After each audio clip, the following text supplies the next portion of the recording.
God knows what he's about. And he has given me a project. That project is made people know that God made me to know him, to love him, to serve him in this world, and to be happy with him forever in the next. Lord, I'm not worthy to receive you, but only say the word, and I shall be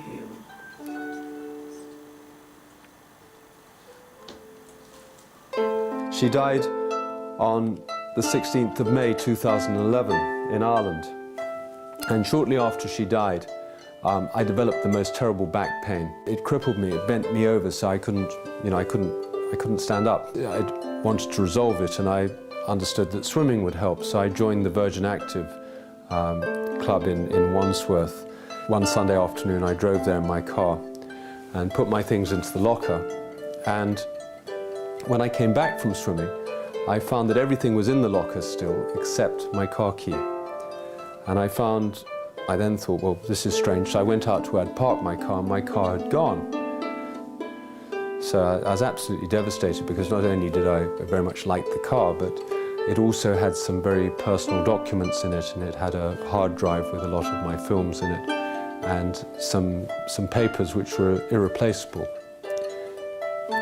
I rang my sister in Dublin, who's living there, my sister Anne. I told her, she said, well, look, if we pray to our mother who's just died, she died a few months earlier, if we pray to her and we say to her, to help you find your car with everything in it, it would be a miracle. The London riots happened at the end of that particular week, and the police said to me that really they were too busy to follow up, to look for my cars. The weeks turned into months, and no car appeared. I didn't find it. But then in November, my sister Anne died. There's one thing that my sister Anne and my mother, both of them, had said to me.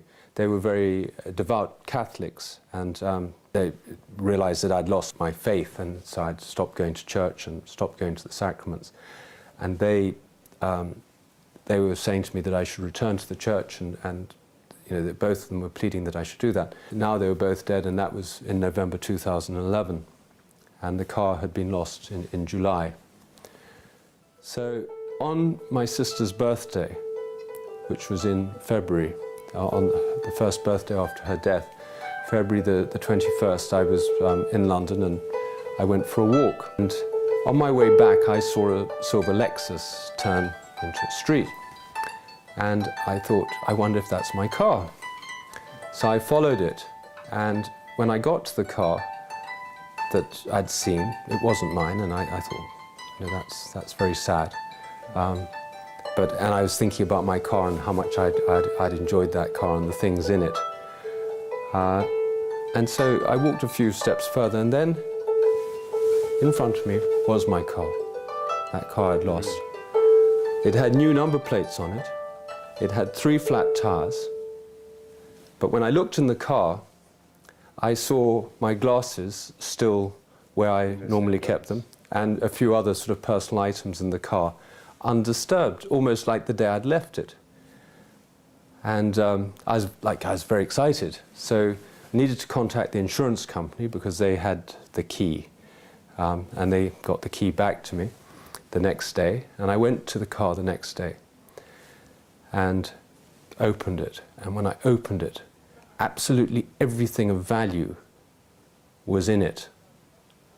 So everything of value to me. Okay, there had been a sat nav and a mobile phone that was missing, but otherwise, all the documents, the cameras, the hard disk drive, everything I'd had in the car was there. And then, this is the fascinating part of the story, is that I then looked to see where the car was, and it was on a street called Hope Street. And I thought, well, I found my car on Hope Street, and it's the anniversary, my sister's sister's birthday. When I opened the car, I got into the car, I opened the little compartment between the seats in the front. When I opened it up, it had a picture of Jesus. And written on that picture of Jesus, it said, "Faith brings hope."